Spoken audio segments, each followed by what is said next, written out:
it's not like it's.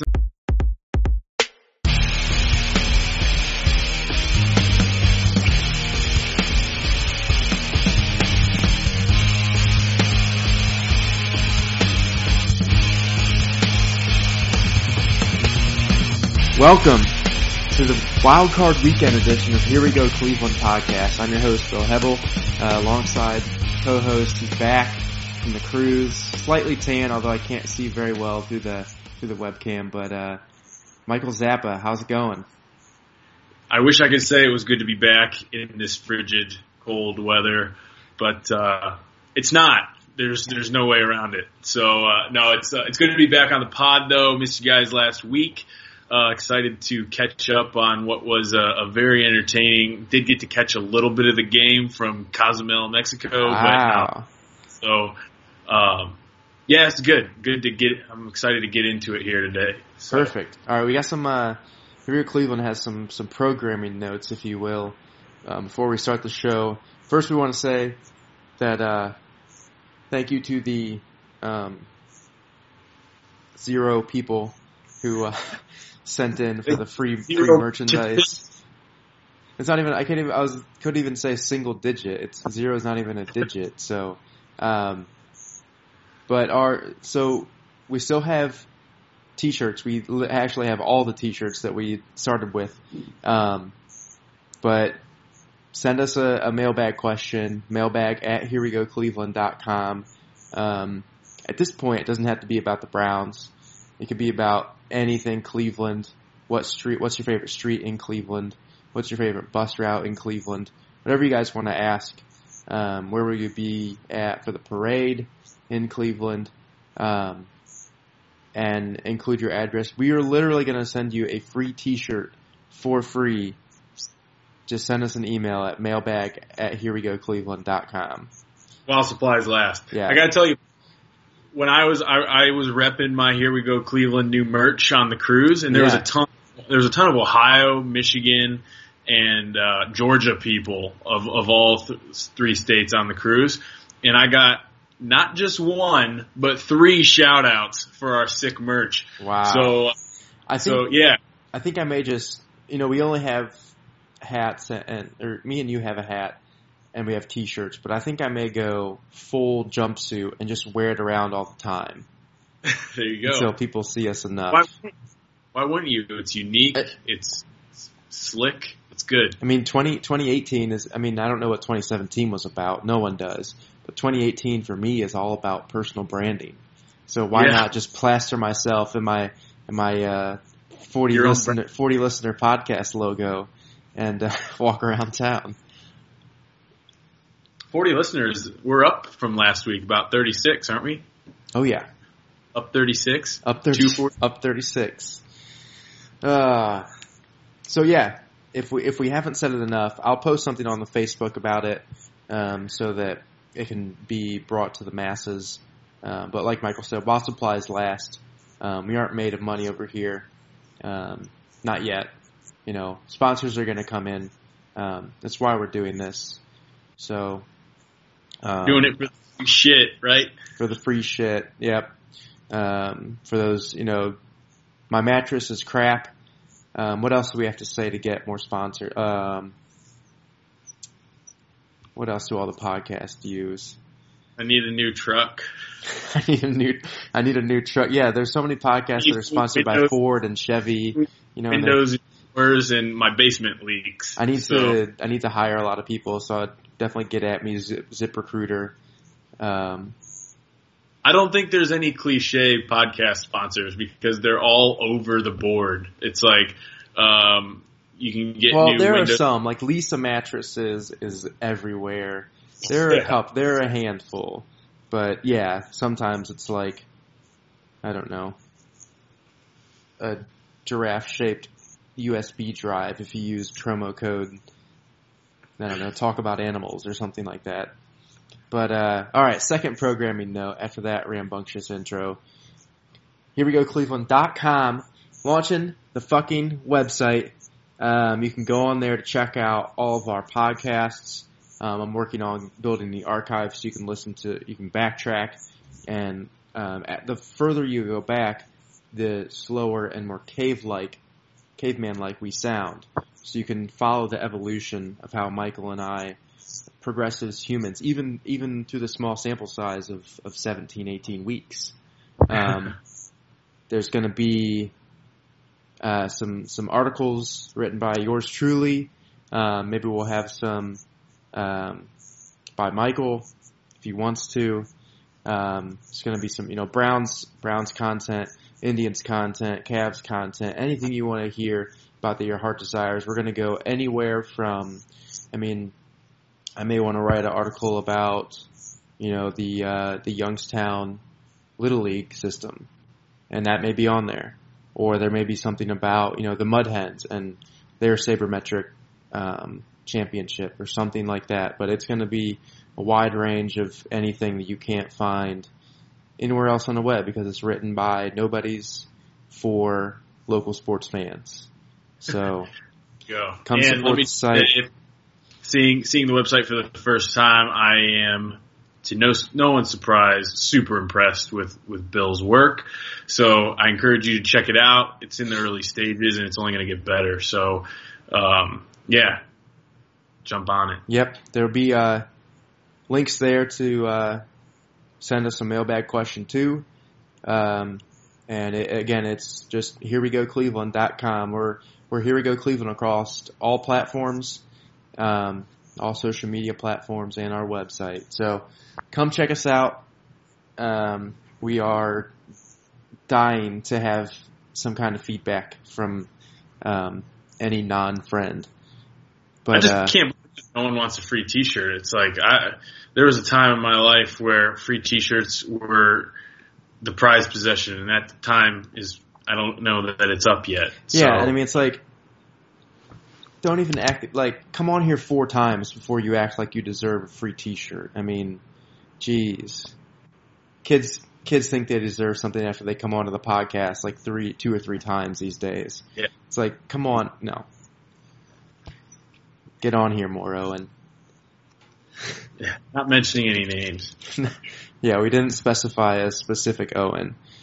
So, for all those Browns fans, I could kind of see it in the numbers this year that as the Browns season went on, just the interest of everything Browns related just kept going down and down and down. I think the national media probably took more of an interest in the Browns as the season went on than the fans actually did. They gave up way more because the national media wanted to see Hugh gone. They wanted to see what happens with the GM. They wanted to see all this stuff and just talk about the Browns as they are historically bad. So, I realized the sad truth today, Bill. This week. This week. And that truth was that, honestly, I haven't been this excited about the Browns since probably week 2. Because it's been such a downward trend for weeks 3 through 17 that, like, now that it's finally over, I'm just so happy to be able to put it behind us. Yeah. I mean, literally, there is nowhere to go but up from this point. I mean, you cannot get worse than 0-16. Well, you could end up having a coach that's 1-47 at the end of next year, and then has him like, let's bring him back. He didn't have the talent he needed this year. Let me just throw this out there, because this stat, I loved it. This fact, I loved it, and I think everyone should use it in any argument that they ever have regarding the past season.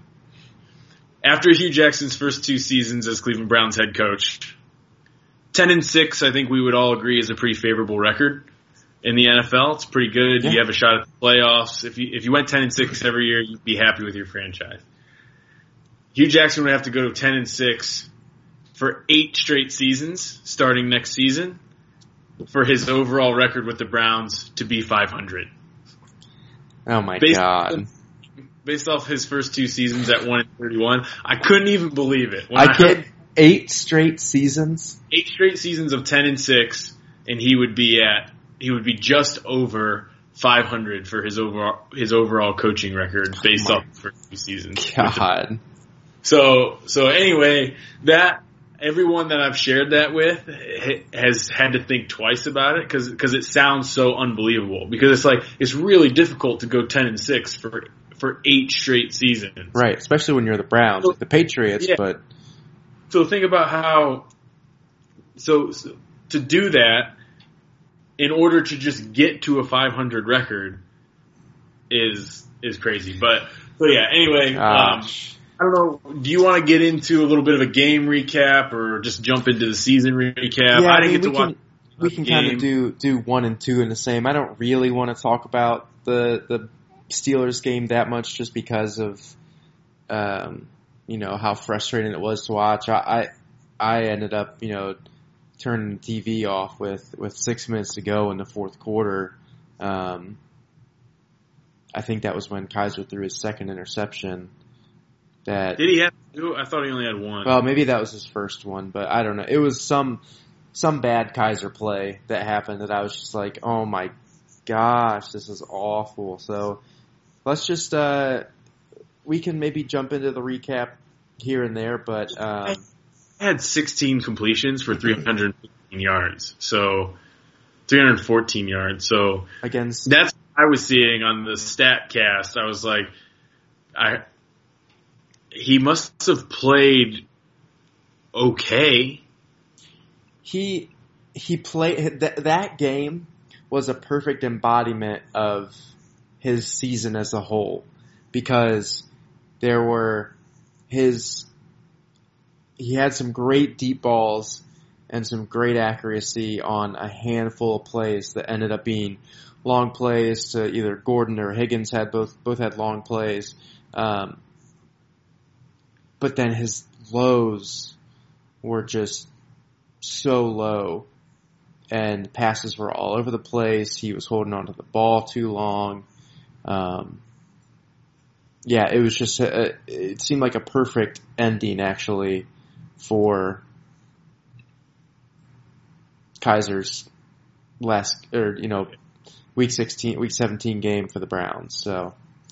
Well, I still very much am a Kaiser believer, believe it or not. I know, and I think that's somewhat aside from the fact that I like to be optimistic about the Browns. I think that we've seen more from him than we've seen in past years in terms of being a legitimate option long term. When you think about guys like Brandon Weeden, Johnny Manziel, Brian Hoyer, they were, each of them, I think you could pick out some pros from their seasons. I mean, the year that Brandon Weeden had Josh Gordon, he threw for like 25 touchdowns because he just threw it deep. But there was always something that got you hung up about him. Like in his case, he was 29 as a rookie or whatever. Brian Hoyer didn't really have the arm strength that he probably needed. He had a great little stint here, and I don't think we should have gotten rid of him. But he was not the long-term option. We all knew that. Right. Johnny Manziel obviously had his issues. Jason Campbell, you go back through the most recent, like let's say the last 5 years quarterbacks, and you can pick out something that made you say, like, look, even if he had a little bit of any success he had, which was minimal in any of those guys' cases, probably wasn't going to be sustainable long term, except Kaiser. You come to Kaiser and you say, look, he makes some boneheaded plays. The kid was 21 years old for his entire rookie season. Everyone knew whether he should have come out or not. He chose to come out with maybe one full season of starting time at Notre Dame under his belt. One season. Then he had no veteran quarterback to lean on. He had a coach that was demanding him to do things that hardly any coach would probably demand of a rookie quarterback. So when I stack all that stuff up, there's a few things that just come to me about what still has me excited about Kaiser, and that's his attitude. Like he's always represented himself and the Browns really well in any press conference. He of all people had every reason to cop an attitude and like let it get to him. But I think he showed composure throughout the season, considering what he had been through. He has the athletic ability, just enough that scares you, which I think but he isn't gonna get carried away, and he's gonna play from the pocket. Right. And he has the arm to play in the AFC North and the build to play in the AFC North. So he has been different to me than all the quarterbacks that I've seen, because there's always been something like a major red flag, like I said, that said, even if he has some success, here's what I'm concerned about. But with Kizer, it's like, okay, you clean up the interceptions. If you take away, if you cut those interceptions, if he has the exact same if he were to play all season next year, has the exact same stats, I mean, he probably averaged around at least 200, 220 yards a game passing this year. Yeah.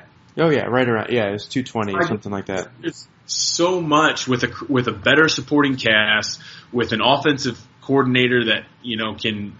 How about an actual offensive coordinator? Yeah, not just. I just really do. I'm still really excited about Kizer because, like I said, at the end of the day, the things that he did really poorly this year, I think you can clean up. I really do.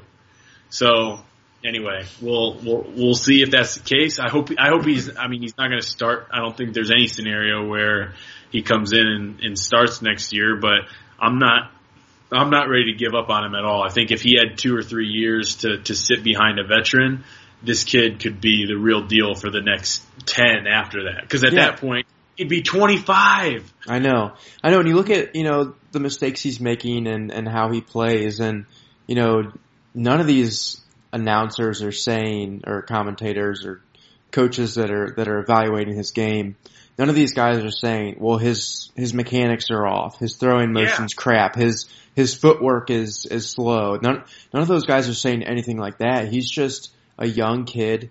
He's trying to make some, decisions that he's trying to put a lot more on his shoulders, and that leads to interceptions or errant throws, and some of that could be play calling, and accuracy is a thing that you can just. I mean, some guys are gifted with it. Drew Brees, Phillip Rivers, those guys probably never have had to work on accuracy in their life, but that's not something that can't be learned. I mean, footwork and arm mechanics and that stuff, that takes so much longer to rebuild. And I do see it like you see it. And maybe this is, we've got our brown tinted goggles on.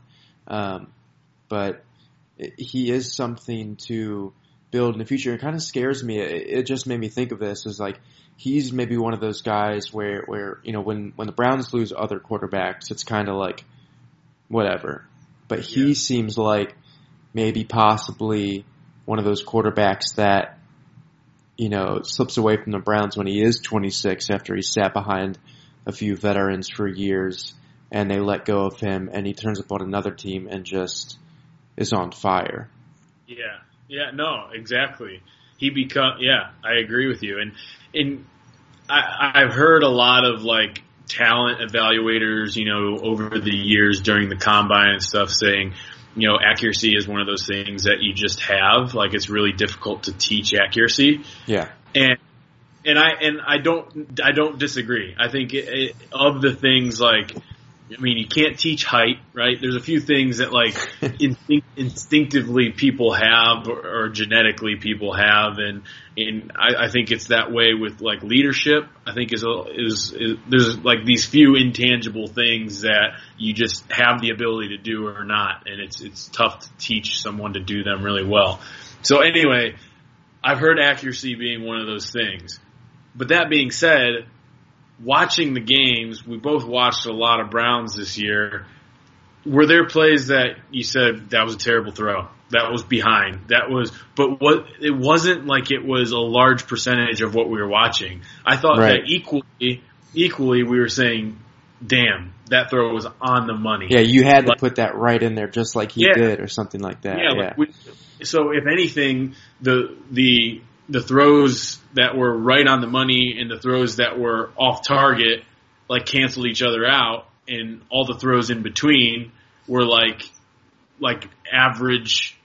If you could measure accuracy, I don't know how you would measure accuracy. Like within X window, like balls delivered, I think it would be really difficult to measure that. But I don't think, based off what we've watched this year, that Kizer would come out being so inaccurate that you had major concerns. So if that's what you want to throw at me for why Kizer can't be successful, like really successful in the league, I don't buy it. And then the second thing people want to say is the decision making, and I think that can easily be fixed. Easily, I think that's just a young kid trying to do too much on a shitty team, and how can you blame him?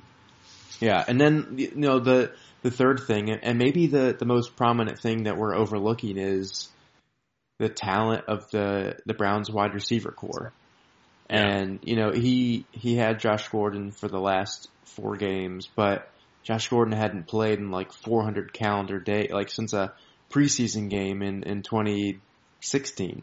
So, and Corey Coleman still can't catch a ball, even if it hits him, even if it sticks in his face mask, he would find a way to fumble it or something like that. So, I mean, the fact that he had to play with those guys, I mean, that says a lot. None of our wide receivers would.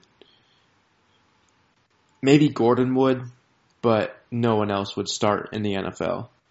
Yeah, on another team. Just one last thing on Kizer, because when he's inevitably listening to this pod, I want to give him a shout out, because I think he, like I said, given the circumstances the cards that he was dealt, I think he handled himself really well, and it encourages me as a Browns fan who invested time and money into going to the games. But 2 people said something, not about Kizer specific and quarterback specific. Your boy Joe Thomas said that for the best of the best college prospects to truly understand the game and be able to start like doing things like Aaron Rodgers, he says he feels that it takes 3 full NFL seasons to develop. Gotcha. Now that's on the bench, so I would think he would have a good grasp on that. And secondly, I just heard it yesterday. I think it was on Cleveland Browns Daily. Shout out Nathan Zagura and Matt Wilhelm. They're going to be listening to this too. Yeah, love to be guests on your show. Second best podcast in Cleveland. Besides, here we go. Next to Here We Go Cleveland. But I think that the first podcast in NFL history, Joe Thomas, is easily number 1 on that list. And then it's Here We Go Cleveland, and then Cleveland Browns Daily. Yeah, so anyway, they had Jimmy Donovan on, or not. Is it Jimmy Donovan? The announcer? Yeah. Yeah. Why do I think Jimmy Donovan's the ex-Florida basketball coach? That's Billy Donovan. Billy? That's Billy, okay. Yeah. Jimmy Donovan, the voice of the Cleveland Jimmy Browns. Donovan, his hair is not quite as slicked back as Billy Donovan's. Yeah. Jimmy Donovan, who is arguably the best radio analyst in the NFL. Love listening to him. Because I listen to every NFL game on the radio every week, and I haven't heard a guy better than Billy Donovan. He also said that he was just so, despite Kizer struggling a little bit, I mean, his completion percentage again was 52% or whatever this week or something like that. He said he's watched, in his 30 years covering the Browns, he's watched his share of meaningless Pittsburgh games, and quarterbacks go into Pittsburgh last game of the season and just basically wilt up and just completely like implode. And he said he was so impressed with a kid that's been through everything he's been through this season. He fought till that last play, did everything that he could, and held his head high. And I just think, I go back to those things that you can't teach. I think he has this level of confidence. Oh yeah. That sometimes might be a detriment, because he tries to make throws that he shouldn't even attempt. And look, we all know that happens with Kizer. But at the same time, I think it's that edge that you need to be able to last in this league. So So anyway, yeah, both of those guys, Joe Thomas, making the comment that it takes, 3 years until you can properly evaluate a quarterback. And then Jimmy Donovan saying that, he was really impressed and encouraged about the poise that Kizer showed throughout that game, despite, some obviously miscues. Yeah, I mean that. I would love to have seen what happened if Corey Coleman caught that ball. And the Browns defense, they actually held up their own against I know it was the Steelers' second half players, but Kizer put up those numbers, like you said, 16 completions for over 300 yards. That was mostly against the Steelers' number one, like all the starters on defense. Yeah, the only guy who play was Cam Hayward. Right. And you can say Ryan Shazier, but if you want to get into like guys who were actually injured, let's start going through the guys on our team that are injured. Right. Emmanuel Ogbah, our whole defensive secondary, pretty much. Yeah.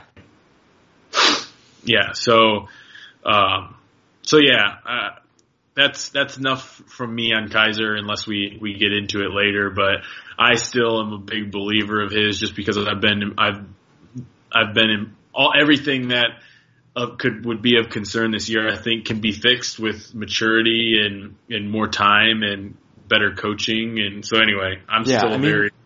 You look at if you run down through some of the teams that are at or below. I don't know if you could call them below Cleveland, but Indianapolis. If no one knows Andrew Luck's future, so I would rather have Kizer over Jacoby Brissett or whoever they're putting out there. Kizer, I definitely, Chicago's down there with us. I definitely have Kizer over Trubisky. Who else is down there with us? San Francisco was, but they have Jimmy Jesus now. So seriously, here's what I would say to anyone who says, we have to draft a quarterback number one overall. Well, there's no option. Build me a case on why the success of Darnold or Rosen gives you any more optimism than the case for Deshaun Kizer. Yeah, in coming out of college, set this season aside, but it's not like the Trojans went 12-0 and had a shot at the title. It's not like UCLA didn't even make a freaking bowl game, or no, they did. They were 6-6. They were 6-6. So if you want to have the talent debate about who has better athletes, throw all that out the window. Like, how can you sell me on Josh Rosen or Sam Darnold being so head and shoulders above Deshaun Kizer that you're willing to draft them number one overall? I don't see it. Yeah, I don't see it either. And, we've talked about this a couple times on the pod and more in group messages and stuff, but, the Browns' need is really, truly, they do need a veteran quarterback. And it would be great to get an above average veteran quarterback that can come in and start and put Kizer under his wing. But screw Darnold and Rosen. Those guys, they definitely need, the Browns I'm talking about, need to improve in so many other positions other than quarterback. Like, if you keep Kizer, let's say the Browns don't find a quarterback in free agency or wherever they're going to look, and they keep Kizer in there, he is not going to be the reason next year that keeps the Browns out of the playoffs or whatever. They're still going to improve. He's going to improve so much just having that full season and off season with the Browns. Watching Darnold against Ohio State, that's an Ohio State defense, a college defense, and he was like not doing too well with. So throw him in maybe he makes a couple more accurate throws, but put him in that same season that Kizer just had to go through, and I don't really think he comes out much more on top. Same with Rosen. I think Darnold over Rosen, but at this point, the only way I see drafting a quarterback in the top 4, and that includes our first pick, is if we're not able to land one of the top 3 or 4 free agent QBs. I know, like, and in order, it would obviously be probably Kirk Cousins, Alex Smith, maybe Tyrod Taylor, Teddy Bridgewater. Those are all guys that will probably be available. Yeah. I would pay with $100 million plus in cap space. I don't care. I would pay every bit of $30 million a year to Kirk Cousins because, like, it expedites the process. So best case scenario, if we draft a number 1 overall quarterback 2-3 years from now, we're in the playoffs. How does that help a Browns season ticket holder? We've been waiting on it for 20 years. So I hope, Dorsey has said that he wants to turn this around, but like as quickly as possible.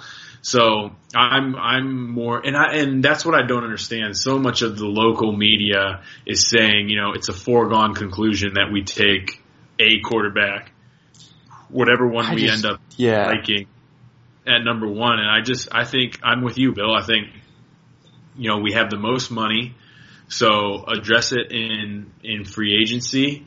And even if that means trading for Alex Smith and sitting Kaiser behind Smith for another season, and then draft Saquon Barkley, draft Minkah Fitzpatrick, draft the best player available, and just infuse this team with some young talent. Oh my gosh, some pieces. And I mean, could you imagine if we got, one of those quarterbacks as a free agent, and then was able to use the picks on Saquon and Minkah, and our backfield is now Saquon and Duke Johnson, and it's like, oh my gosh, the thought of that alone, and make Joe Thomas back, and exactly, and hopefully get a new right tackle, and so Sean Coleman's the first guy I'm cutting. Yeah. Again, and I want to do that a little later. Obviously we don't have any players to watch this week, but I want to do the most frustrating player of the season as well. All right, let's before you. I think I know who yours is, but we'll leave that for later. So, but yeah, I don't want to get too much into a preview because we have 6 months of preview. And, we're gonna be at the combine, the NFL. Shout out to the NFL if you're listening to this podcast. We'd love some extra media credentials. We would love to. That's why we're doing this podcast is free events and free mattresses. So if you can get us into the NFL Combine, we would love to be there. I mean, I think we would be overwhelmed with the amount of athletes that there are there because we would just start saying that the Browns need to take everyone. Yeah. But it's going to be a long. We'll go through a segment later on. We've got is just to look at some off-season dates happening in the NFL. But let's move on to our. So we kind of recapped the Browns at Steelers. Our recap was a little hairy, but so was the Browns season. And Kaiser. It's all about Kaiser. It's all about Kaiser. It really is. And look at our other rookies. I mean, hey, wait, I want to say this. How about a hell of game for both Jabril Peppers and Myles Garrett? Finally. That is the stat line that I thought we'd see much earlier this season, yes. but no, I mean, I think that's something we can build on next year. Jabril Peppers, I don't think is playing his natural position. I think he's being forced to play this hybrid free safety role, and when truly he should be a strong safety. So him and Minkah at free safety would be an amazing tandem because anyway, I don't want to get too far into that. But I mean, the first interception, that was our first interception, I believe, 6 weeks. I think it's crazy. It seems like almost I don't think we had maybe 8 interceptions all year for the defense. That That's so it had seemed at one point like every week we were talking like, when is the last time that the Browns have actually like forced a takeaway? So we finally saw that. Myles Garrett had some great plays. I think he went up to like 7 sacks. Jabril Peppers had a couple touch sacks. So yeah, I just wanted to shout those guys out, and let's move on to our. Those names may come up again. Let's move on to our superlatives and accolades edition or segment of the 2017 Cleveland Browns season. We've got Offensive Player of the Year to go through, Defensive Player of the Year, Most Surprising Player, Most Memorable Play of this year, and then looking forward to next year, our non-starter to catch fire, which is a little odd because I'll talk about it when we get there. So first of all, 50% of the roster might be on the team next year. Yeah, that's a little bit of what I was saying. So okay, I'll start with offensive player, and then you can go first on defensive player, and we'll just rotate. So all right. So I think I'm going to steal yours probably for maybe not for offensive player of the year. I think you just have to give some credit to Duke Johnson. He was on very limited. He maximized his involvement in the game plan. So whether that was in running the ball or catching the ball out of the backfield or whatever it was, I think he was the lone bright spot before Josh Gordon came back and gave some bit of production in every game. Again, it's just I'll always question why we didn't try to get him involved more often. But yeah, I would go with Duke Johnson for my offensive player of the year. Yeah, that's a great pick. Looking at his stats here, he had over 1,000 yards from scrimmage, almost 700 yards receiving, which I believe led the Browns this year. Played in all 16 games, didn't have any injuries this year. That was great to see. He's one of those top guys. I think he was one of those top guys in terms of, like his impact per play. Like you said, he didn't get as many carries as Crow got, but his impact per play was right up there in the top of the NFL. I think maybe, there were a couple other guys in between, like him and Alvin Kamara obviously led that category when he came on later in the year.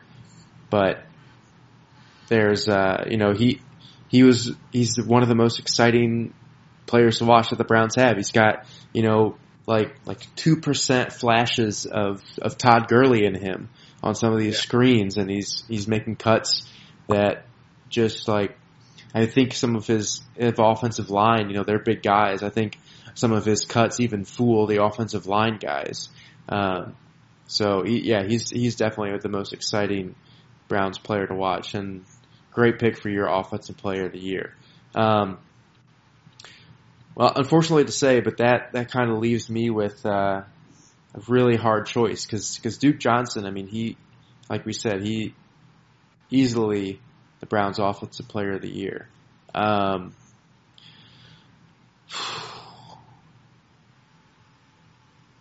not going to say you stole mine, but I think I'm going to have to keep it on the running back position.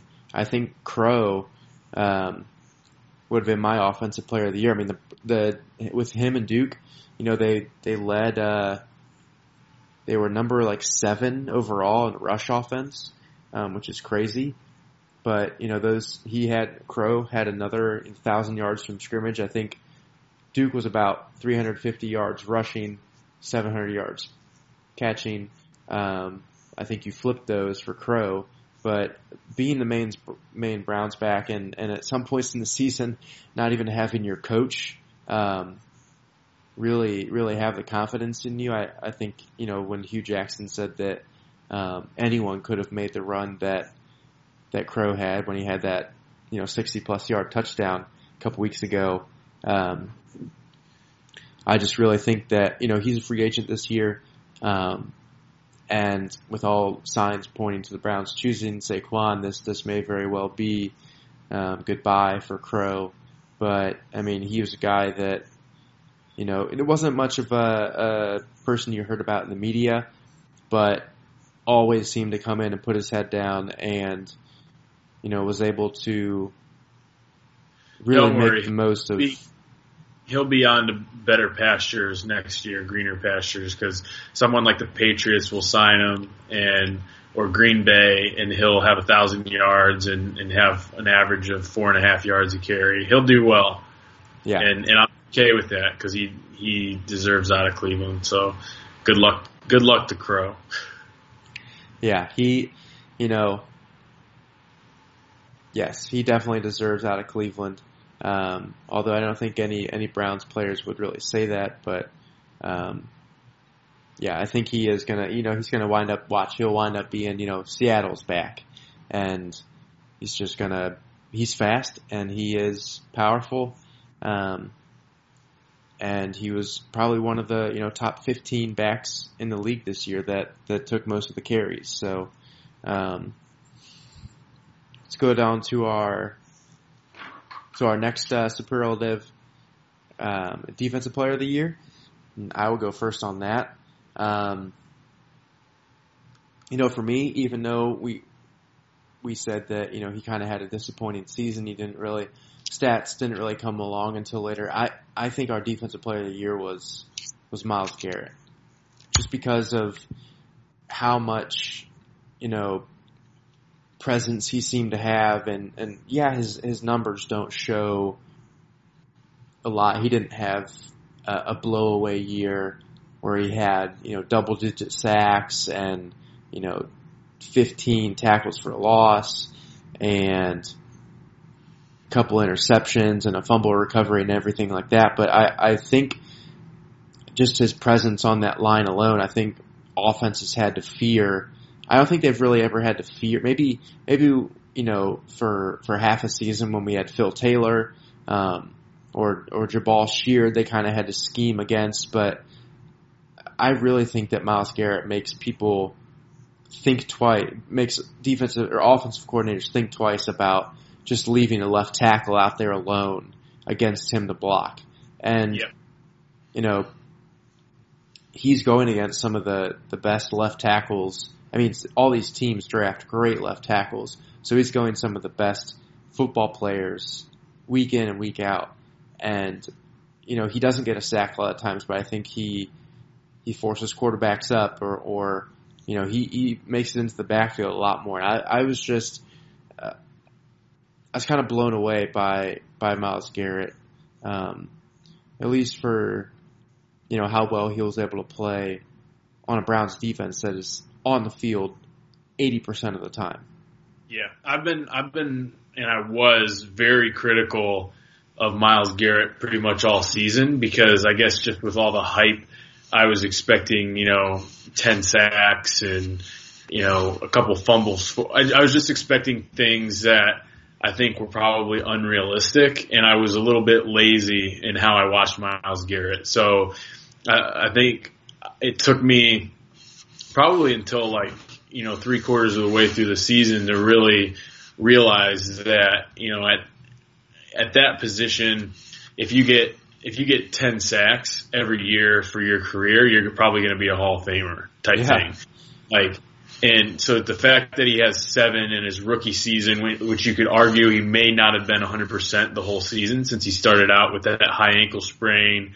He could have re-aggravated. There was rumors that he re-aggravated it a couple times. So, I think I was lazy in my evaluation, thinking, well, if he's not sacking the quarterback, he's not having an impact on the game, which is not fair whatsoever. Because the points you made, Bill, it's about attracting double teams. It's about QB hurries. I mean, those are equally as important in today's game as a sack. I mean, you don't get paid for QB hurries like you do sacks, but I think I heard that overall, according to Pro Football Focus, he was the 14th best pass rusher in the NFL this year. So I think that is really good for a rookie season that arguably wasn't 100%. So, and they also had him as one of the top 10 ranked rushing defensive or against the run. So, and that was part of his game that was kind of criticized coming in. So, really excited. And aside from all of that, I think there's no question that he can be a cornerstone of your franchise. Oh, and definitely. He played well enough that, it's like, I mean, you take it to any sport. If you only have one All-Star, then you need to take away that All-Star. And I think a lot of teams were able to take that away, and there was no one on the Browns somewhat take that away or have some success doing that. And there was no one else impactful enough on the Browns to take advantage of the attention that he was drawing, because Emmanuel Ogbah went out, Jimmy Collins went out. Those are your kind of impact players. Jabril Peppers rarely got to blitz. Kindred missed more sacks than probably Myles Garrett had a shot at. So anyway, yeah, I agree. Like I said, all year I was I think unfairly waiting for him to have some breakout 4-sack game because of all the hype, and it's just like that doesn't happen really. So you have to take in stride and realize that he was having a lot of success that was going unnoticed that doesn't pad the stat sheet, but he was also doing that with limited talent around him, especially at the end of the year. So get Emmanuel Ogbah back, add a little secondary help, which forces the quarterback to maybe hang on to the ball for a split second more, and next year maybe I think we'll see double-digit sacks. So that's a good one. I think mine is just kind of quick because I've been a big fan of his all year round, and it's kind of a tough one for me because I'm not 100% sold that he'll be back next year. I think he played really well on a bad team. But that's Joe Schobert for me. Ooh, so okay. My defensive player of the year, I think he would have led the team in tackles, if not him, Kirksey. Kirksey would also be an obvious choice for me. I mean, he's just that blue collar, he's just such a solid player. So I could also go with Kirksey, but Joe Schobert I think was a little bit of a surprise this year and how much of a step forward he took. And I think in every game you saw him flying around, making some plays, making some tackles all over the field. But yeah, him. I would say Joe Schobert, and I hope that he becomes kind of he's one of those guys that they talk about, middle class. Whereas if you're one of your, premier players go down, that if the drop off to your second tier is great, then it'll hurt more. He's one of those players that I think if he's your fourth linebacker, if we're able to upgrade the position somehow over next year, and we have Jamie Collins, Kirksey, and one other guy, and then Schobert, I think that he strengthens the team. He still strengthens the team because of his ability to play kind of the next man up style. So good season for him. So I'll just kind of segue us in. We're just moving through here. And that perfect. You can't get an any more perfect segue than most surprising player of the year. And me, I'm going to fall right back on your answer. It was Joe Schobert. I mean, last year, looking at his stats, I'm going to make this quick, but he had 16 total tackles last year. 16. This year, he had 100, and let me make sure my math is right, 142 total tackles. So he went from 16 to I didn't even know who Joe Schobert was before this year. Yeah. He played in all 16 games last year, but probably as a special teams guy. But he had 16 tackles last year, and he 10 times that this year. I mean, that's just ridiculous. And maybe those numbers will fall back down to earth a little bit with the return of Jamie Collins and maybe some. Ogbah definitely getting some more tackles, but that was most surprising for me. Just that how quick of a turnaround that was. Yeah. That's like I said, I was also pleasantly surprised by him as well. So my most surprising player, this was a tough one for me because really I didn't feel like a whole lot of players, out achieved what I was expecting. Most underachieved what I was, kind of anticipating their high side being. I think when I take a step back, I think David Njoku was a pleasant little surprise. I think, Jan, he struggled quite a bit, and we were thinking, there was talk of a bust, but then he finished the year with, 400 yards and 4 touchdowns. Maybe, I think it was just about 400 yards and 4 touchdowns. Yeah, it sounds right. Which for a tight end, it is rare. It's not like a wide receiver. I mean, 700 yards for a tight end, that's a really quality receiver. Tight end. So 4 touchdowns in his rookie season. I think there's a good chemistry building there. And the kid, when you watch him actually play, I don't think he's even fully grown in. Like, his athletic ability has caught up to, his build. Like, no, you can definitely tell he's raw. So much of an athlete. He's got great athletic ability, but yeah, like you said, he definitely has some other things to work on, but he's kind of like a, not to compare him to this, and it's kind of just a cross-sport comparison, but it's like a Joel Embiid, just kind of like a guy that he probably didn't pick up football until he was a freshman or something like that, and he's just, played basketball, but now he plays football, and he's just able to, it does take a couple years for those guys to kind of really get in their groove, and he did show some great promises this year, so. Yeah. So that's, and it pains me to say because I know how much you love David Njoku, so, I'm sorry if I stole that from you, but no, I mean, I went ahead and said Joe Schobert. So, Njoku didn't surprise me. I knew he was going to be good. Oh yeah, right. So, but all right, let's move on to our next superlative. This may be a tough one to crank back the old memory clocks and find something that fits in this category, but what was your most memorable play of the Browns season? Can't be in the preseason. This is tough. I think it would have, and I don't remember a whole lot of memorable plays, which is too bad, but I think it would probably be 2 stick out. On defense, I was at the Jets game, which was Myles Garrett's first game. They ran up like a designed blitz for him, and on his first play in the game, he got a sack, which was awesome because he was ridiculously fast. That was on defense. And on offense, it was probably just, I think, 2 weeks ago when we talked about, 3 weeks ago maybe, when we talked about that Duke Johnson juke at the line of scrimmage where he jumped 5 yards laterally. Yeah. And then ended up running in for a 12-yard touchdown.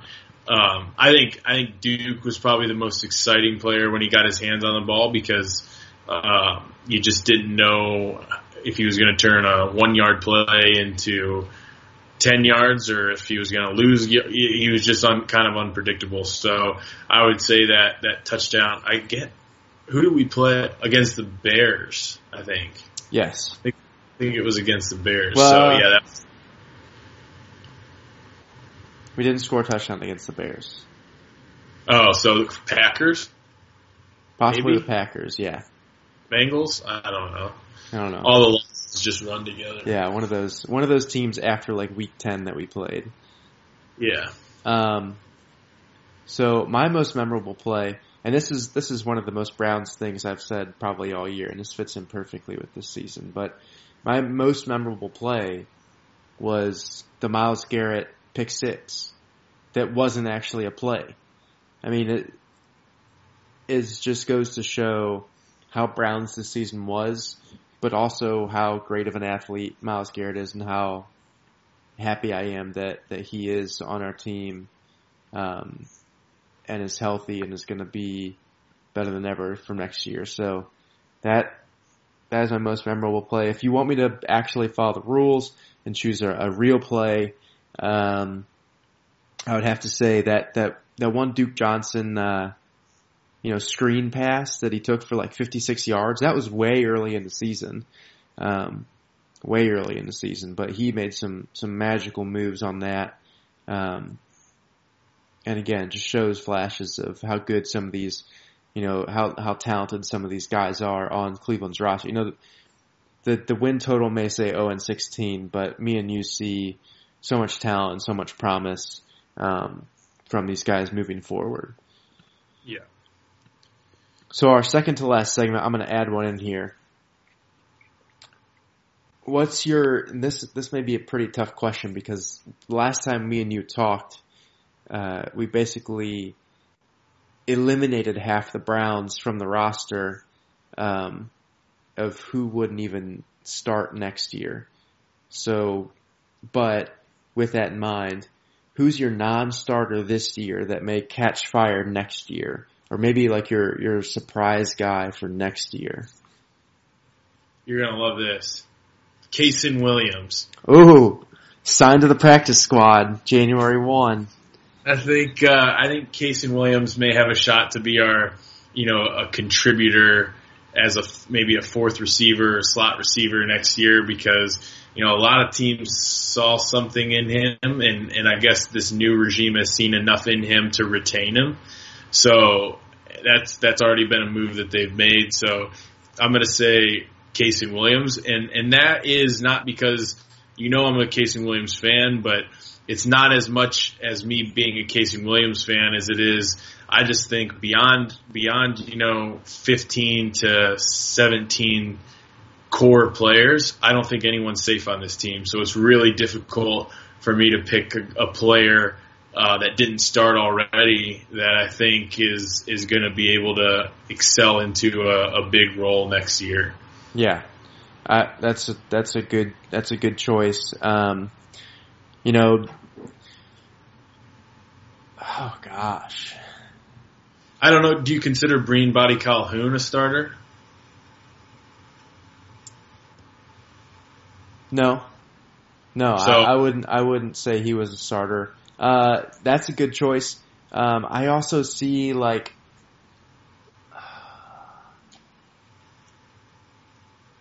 Saquon Barkley.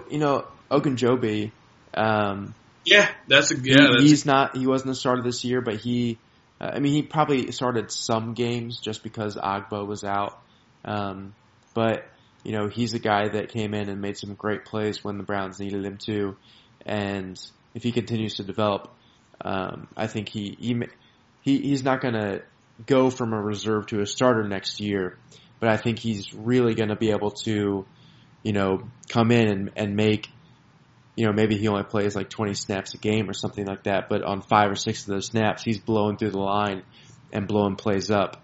And I really think that can, I think he can really help out the run defense next year if we can just flip-flop guys in and out on the line that are always making plays. It'll be exciting to watch for. So the last superlative, I guess it's not really a superlative, it's a trivia question I just found. So there are 2 Browns players who are signed through the 2022 season. Do you have any guesses as to one's the long snapper, Hewlett? Yes. How in the hell did you know that one? That was my crazy trivia one. Okay. Because when they signed him, I was like, what the hell? Who gives a shit about a 6-year or 5-year contract for a long snapper? Yeah. And the other one, 6 years, $6.3 million contract. That's Hewlett's? That's Hewlett's. The other one, oh man, through the 2022 season,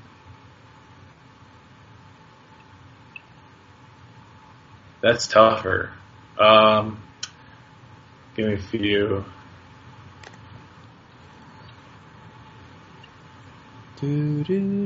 There's a player? Yeah. He's a big name player. Joe Thomas? Nope.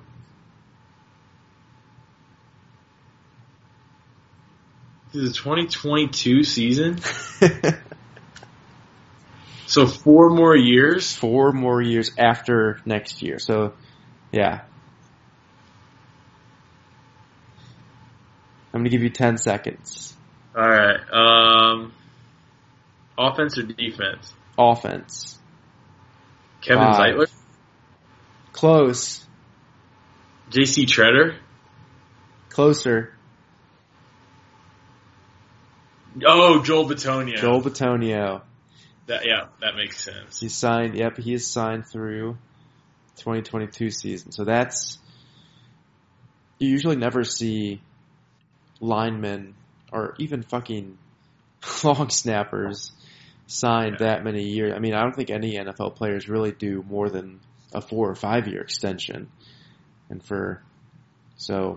all right, so. Should we wait on getting into off-season dates until next week as things kind of round out? Yeah, let's let me check and see if there's any off-season dates. Obviously we were pumped about the Jan 1 date that we got to re-sign Kasen Williams. We've got a kind of a big date for the Browns is coming up on January 15th, and that's the last date that college players who are underclassmen can declare for the draft. So, Sam Darnold has, there's some question around if he is going to come out for the draft. I saw a report on ESPN, but who knows if you can believe them anymore, that Saquon is going to wait until the very last day to announce if he's coming for the draft. So that's an exciting moment, but that's probably the only date. I mean, all the other dates are in late February and March that really mean anything to the Browns. So, yeah, let's get into that, like you said, later. And before we wrap this up, I don't want to run through the entire playoffs, but let's give our picks this weekend for wild card, and then who you think is going to be in the Super Bowl. Okay. We'll just run through them real quick. So this weekend, we've got Carolina at the Saints. I'm taking Drew Brees and the Saints. Same. I think that's an easy win for the Saints. We've got the Falcons at the Rams. I'm taking the Rams. Me too. I mean, the Falcons are that team that all the other media outlets are kind of trying to say that they're the surprise team that may win the Super Bowl. But I just don't think, I don't know, I think the Rams are too good for the Falcons to try and stop. And then flip on the AFC, we've got the Bills at the Chiefs. Taking Chiefs, obviously. Chiefs, yeah. I think these games are pretty easy to pick. We'll just run through them really quickly. And then, Tennessee at Jacksonville. Jacksonville all day. Yeah, last week I was with Owen and I was just saying how sad it is that Tennessee has a chance to make these playoffs because they are by far the worst team to make the playoffs in these playoffs and to make the playoffs in a very long time. So, all right, so we're pretty unanimous about those. What's your? We haven't talked about this, but what's your Super Bowl? Don't give us a pick, but who's in your Super Bowl matchup? It would be unfair to our listeners if I predicted a Super Bowl matchup right now because I honestly have not even sat down and really thought about who I like, who I think has a shot. So I'm going to leave that for next week so I have a little more time to think about it. Okay. And yeah, I'll leave you guys hanging. So you have to tune in next week. Tune in next week. I'm not going to say my answer either. So, all right, let me see. Do we have any more? That's it for this week. We got the Browns pick. They're Browns versus nobody. Nobody is 3.5-point favorites. Who are you taking? I'm going to take the nobody. Yeah.